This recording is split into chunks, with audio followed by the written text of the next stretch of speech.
Hello and welcome back to Book Talk with Kara. Today I have Irene Hannon with me, and I gotta tell you all, I love her romantic suspense. I have been an avid reader of her books, oh gosh, for probably 10 or 15 years, where when a new one comes out, it jumps to the top of my to be read pile immediately. It's an automatic pre-order from Baker Bookhouse. So it is so much fun to have you here, Irene. Thanks so much for joining me. It's a pleasure to be here.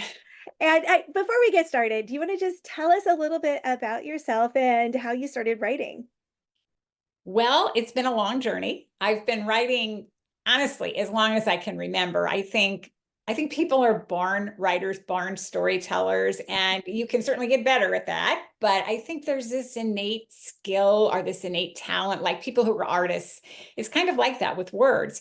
So I've written as long as I can remember. And I like to tell people I made my debut as a fiction writer when I was 10, and I was one of the honorees in a Complete the Story contest that a national children's magazine did. So I always tell people that was my debut. But then there was this long gap before I actually published a book. So I have been writing novels for a long time. I am approaching the 70 mark here, pretty close, pretty recent or pretty soon future. I will be hitting the 70 mark, and I do write full time. And for many years, though, I did juggle my writing with a corporate career. So it was challenging to have two careers going, but I'm very fortunate now to be able to write full time. And I do about 2 books a year. I write romantic suspense, and I also write contemporary romance. I have a long running series set in a little town on the Oregon coast called Hope Harbor. So I alternate the two genres, do one of each a year, and that keeps me pretty busy. Yeah, and I love it because that is one of the things that you do that's a little different from a lot of authors. A lot of us are told stay in one genre, and you just haven't done that. You have very consistently, for a number of years, done this one book a year in each genre: the contemporary romance, small town, really sweet kind of stories, and then the gritty romantic suspense set in like the St. Louis area. And like they are totally different. So, Yeah. how have you been able to do that? And then we'll dive into the book that's coming out because Okay. that's different and unique. And when people pick up an Irene Hannon book, they're two very different types and styles of books. Yes, yes, they are.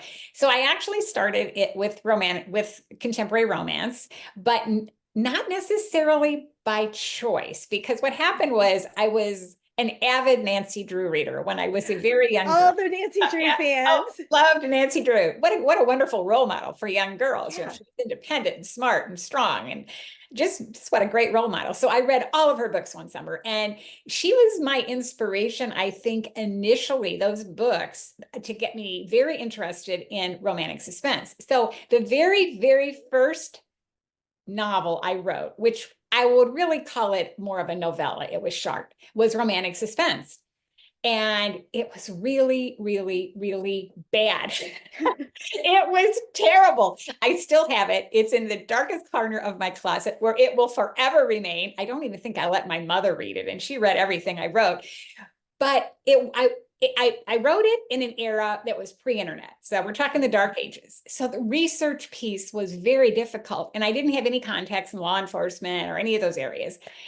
And I hadn't developed a skill as just the technical skill of being a good writer. So I thought, okay, this isn't going anywhere. I cannot do anything with this genre, at least at the moment.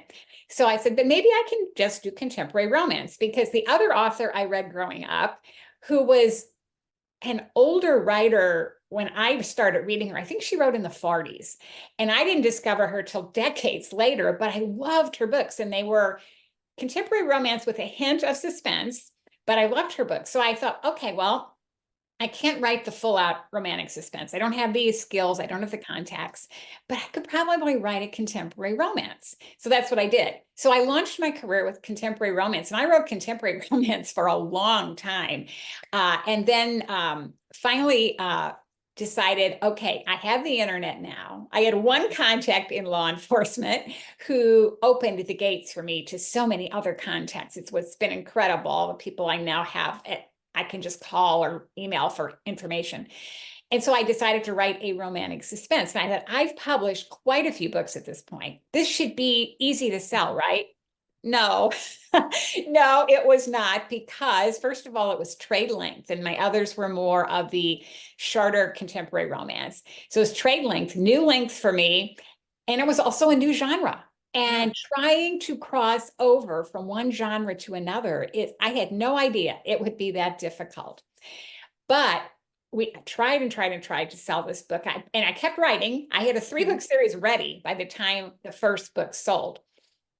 And fortunately, there was an editor at Baker Publishing Group who is still my editor. And she said, okay, we're going to give this a shot. So they published the first book, and I was extremely fortunate to have just an amazing endorsement from Dee Henderson, which they put on the cover. And she kind of stopped writing at that point, and nobody had stepped in to fill the gap.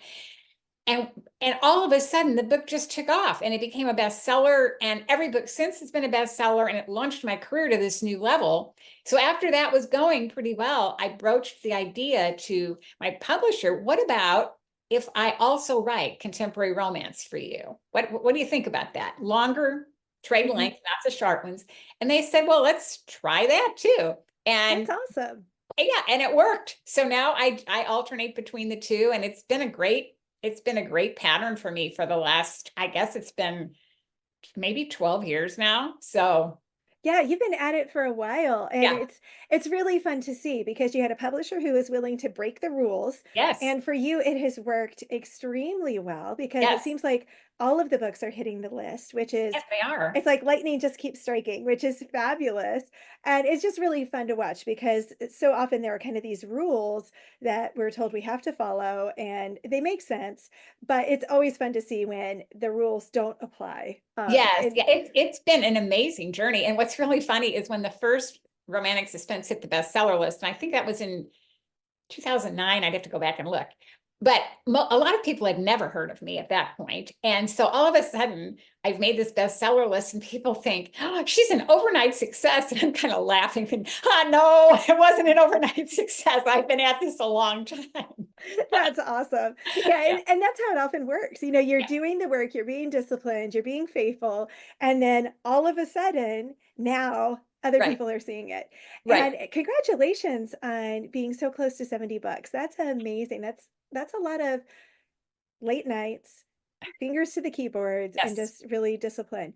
So yes. let's talk about the one that's coming out October 1st, Over the Edge. Mhm. Um, is this the first book in a series? Where does this fall in? Because your romantic suspense are usually set, sorry, right around the St. Louis area. Sometimes they kind of bounce out into the hinterlands around it, but it's usually in that Missouri area. And St. Louis is a big enough city with surrounding areas that gives you a lot to play with.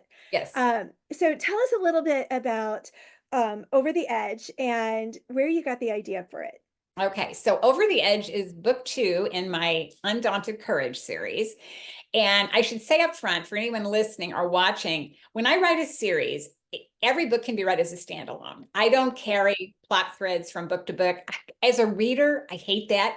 I hate finishing a book and it's like, wait, you didn't finish this. I need to know what happens next. And then you have to wait a year or 6 months or whatever. So I don't do that. Each book can be read as a standalone.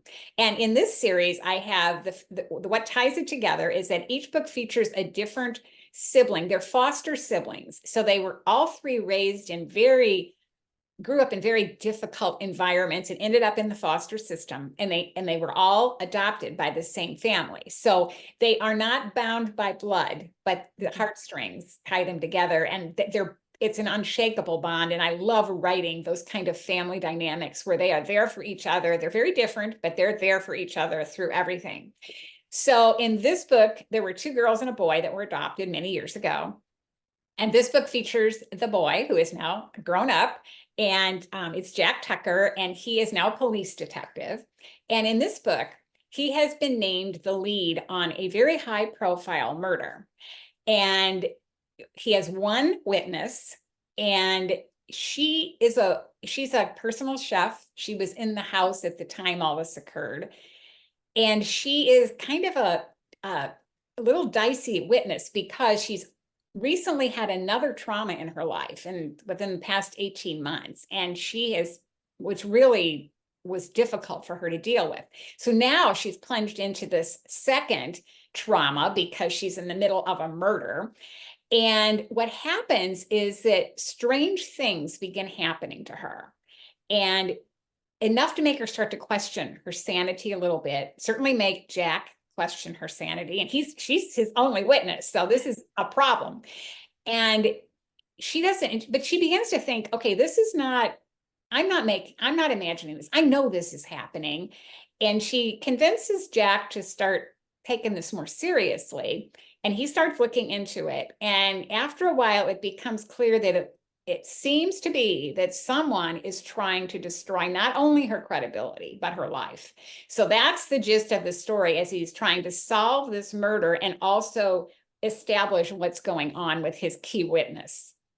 So how do you come up with the ideas? Because like I love, and I've done that before where, you create these families that aren't biological families. And I just love it because some of us come from really fabulous, intact biological families, and we've created them for our kids. And that's awesome. But not everybody has that. Right, Sometimes people do have to create their family. right. And so that's fun, and it's that whole idea of like D. Henderson's O'Malley Oh, series, and yes, yes. just that was I still love that series to this day. I do too. So I mean, I love that whole idea. And so sometimes we create our family, sometimes we're fortunate enough to have a really great intact family. But then that's just the starting point. Then you've got to layer in all these other ideas. And Right, so, like a chef, a personal chef, where did that come from? Is you're like, okay, that's going to be the occupation for my heroine. right. I don't I even know. like to grocery shop, let alone cook. It was one of those things. I do like to cook, and I've actually featured a couple in a couple of books, somebody that owned a little restaurant and somebody that owned a tea room. And I like to cook. So that interests me.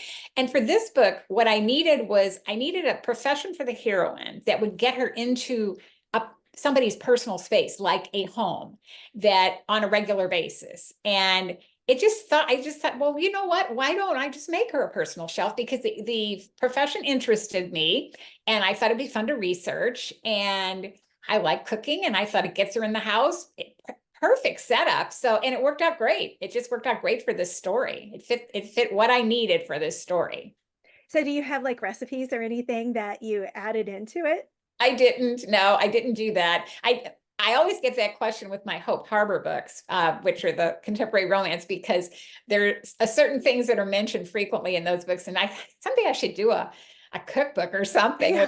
with the Hope Harbor cookbook. But no, not with this one. They don't really get detailed on what she cooks, but it was a great profession for me to get Yeah. her into the house. And Well, and that makes sense because, the personal chef would be in and out a certain number of times a right. week, and she would have a Yes, valid reason to yes, like have access and yes, all of that. But like it always is interesting to me, like, how do you pick that? Because there have been times, like when I've been writing books where it's really clear this person has to have this profession.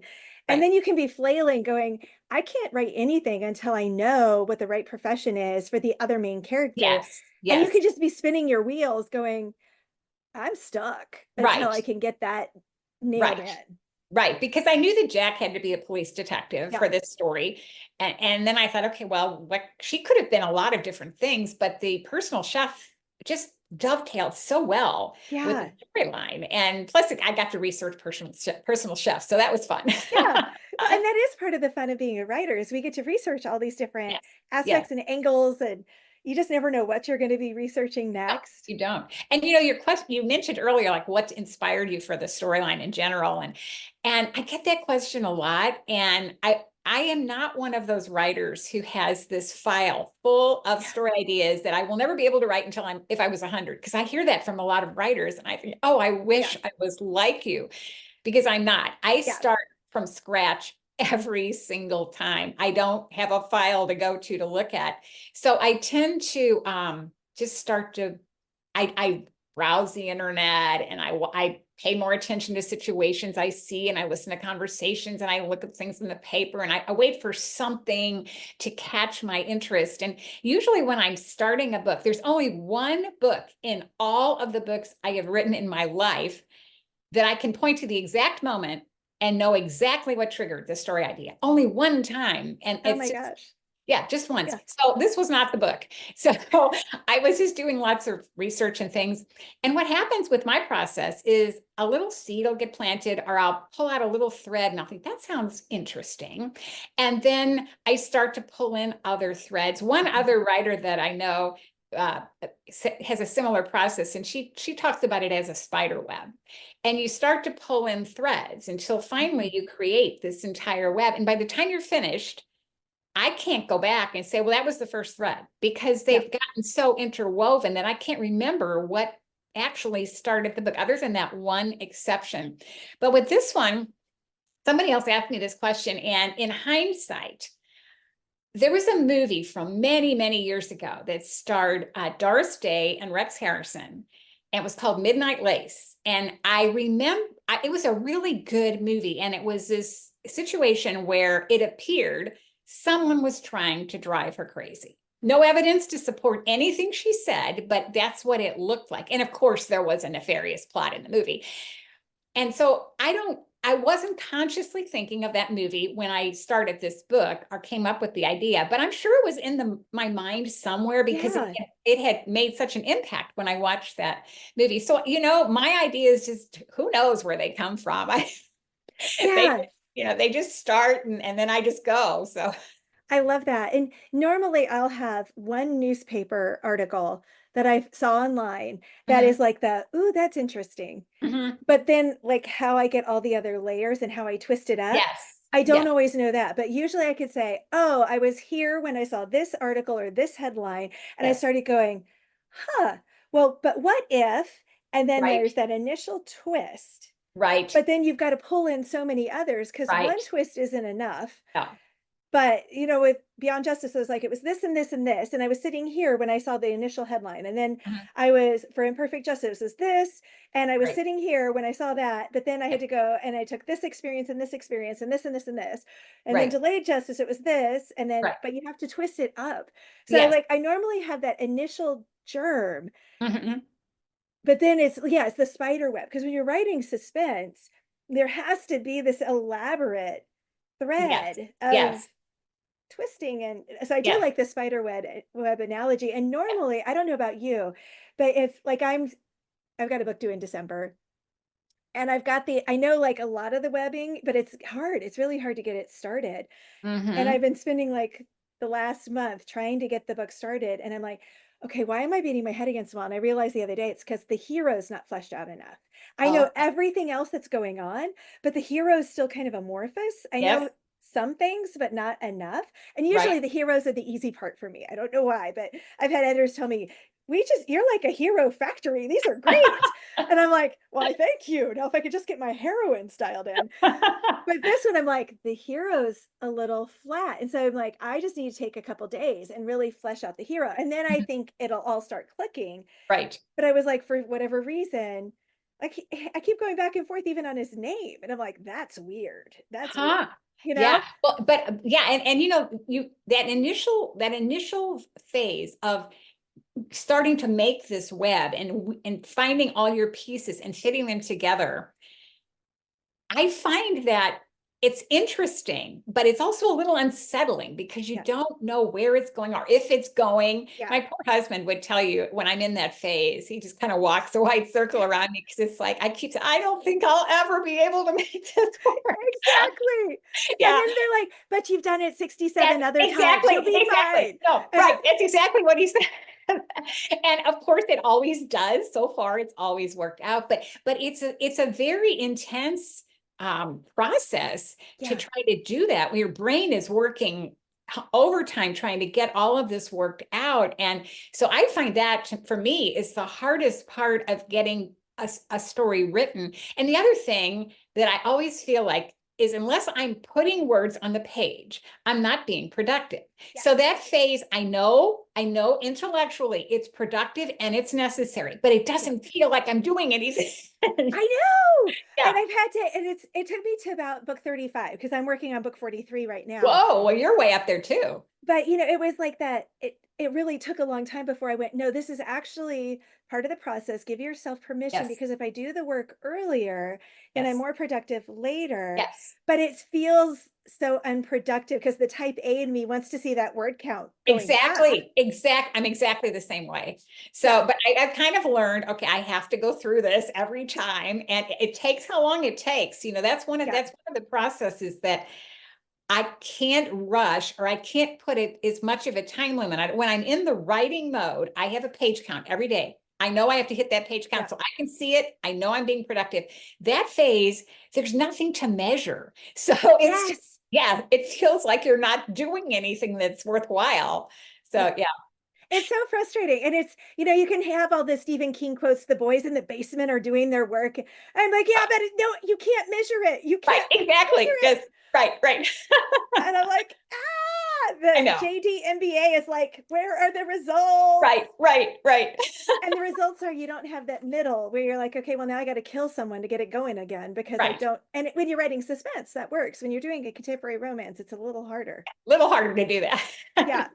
So you've been doing this a long time. What part of the process brings you joy? The part of the writing process that I like the best is writing dialogue. I Oh, just enjoy dialogue so much because, this has always been the case. When I am writing dialogue, I feel like I'm a stenographer, and mhm. all I'm doing is sitting there listening to a conversation and recording it.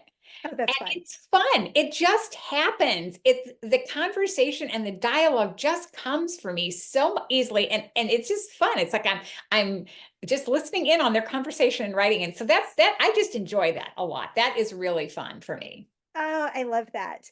And it is fun when you hear their distinctive voices and they're Yes. just talking and you're like, yep, it works. I don't have to really Right. finesse it. It's just Oh, they're showing up. It's yes. so Yeah. cool. Yeah. And so when you're writing, do you have like a favorite snack that you have next to you? Are you a sweet or salty person? Or are you like, nope, I can't get anything on my keyboard. It's got to be pure. Well, that's a great question. And the answer is I don't snack at all. And when I was growing up, I grew up in a family that we didn't snack. We never snacked. My mom was a wonderful cook and we had great food. And I remember once in a while coming home from school and she'd have a couple of cookies and milk for me. Mhm. But that was the extent of our snacking. We had good meals. She made wonderful meals. She was a good baker. So we had a nice dessert at dinner and we ate our meal. That was it. So I never got in the habit of snacking. And I am so grateful that Yeah. I didn't, because this being such a sedentary job, that could be dangerous if you're Yeah. a snacker.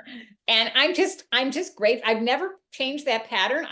I don't snack. I just eat my 3 meals and I'm done. And so I don't snack, and I don't even have a beverage usually. I like every morning I have a cup of hot chocolate.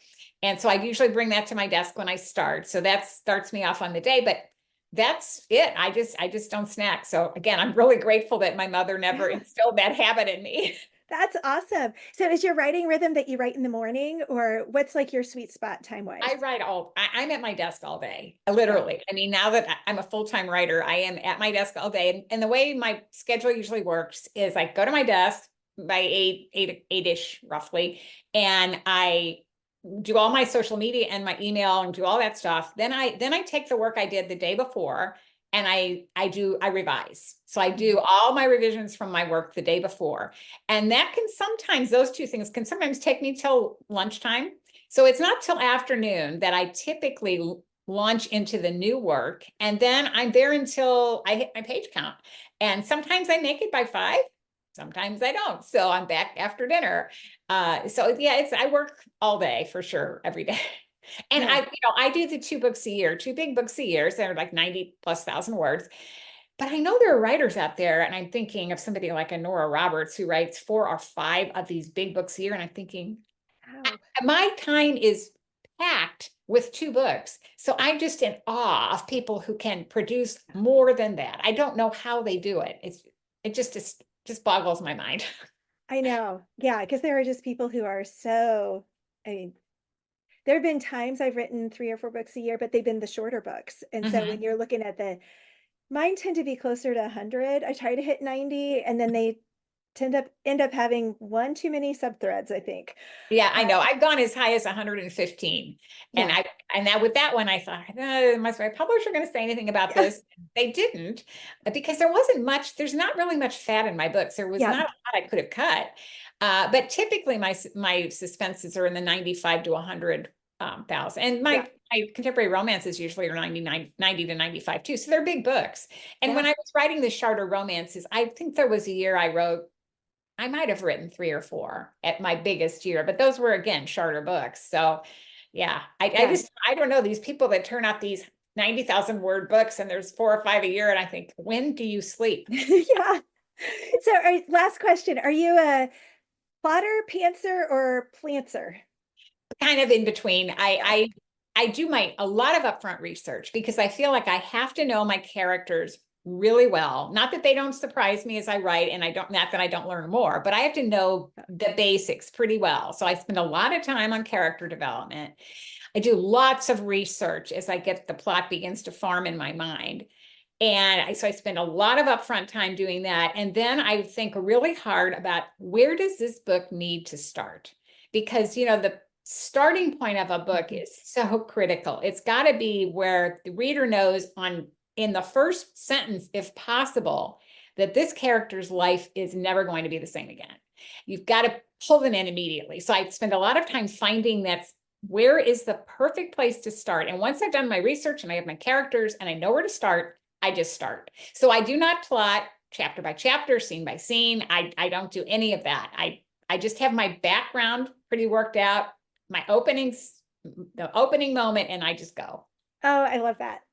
And it's so fun because everybody's a little different. Oh And yeah. Yeah. sometimes for me, it's book by book. Some of them, like the book that's coming out next year was a legal drama. So it had to be very plotted because a courtroom drama is much more. Things have to happen in a certain sequence. So it had Right. to be much more. But there were still things that I was like, well, we're going to leave some space for me to be surprised. But Right. there were Right. timing things that had to be just right. Right. So very fun. And it is true. Getting that starting point can be agonizing to get it just dialed in at the right spot because you're Yep. making a promise to the readers. Yes. And so, so Yes. important. Well, Yes. this has been absolutely delightful. Thank you so much for joining me, Irene. Oh, And it's I my know pleasure. if people have not tried your books yet, they are absolutely going to love Over the Edge. And the first one in Undone and Courage was fabulous, but really all of your books are. So you can start anywhere because Irene's really are. You can start with any book and you're not going to be lost, which is one of the things I love about her books. And it's how a lot of us write, where, they might be in a series, but they stand alone. So thank you so Yes. much for joining me, Irene. Thank you so much for having me. It was a pleasure.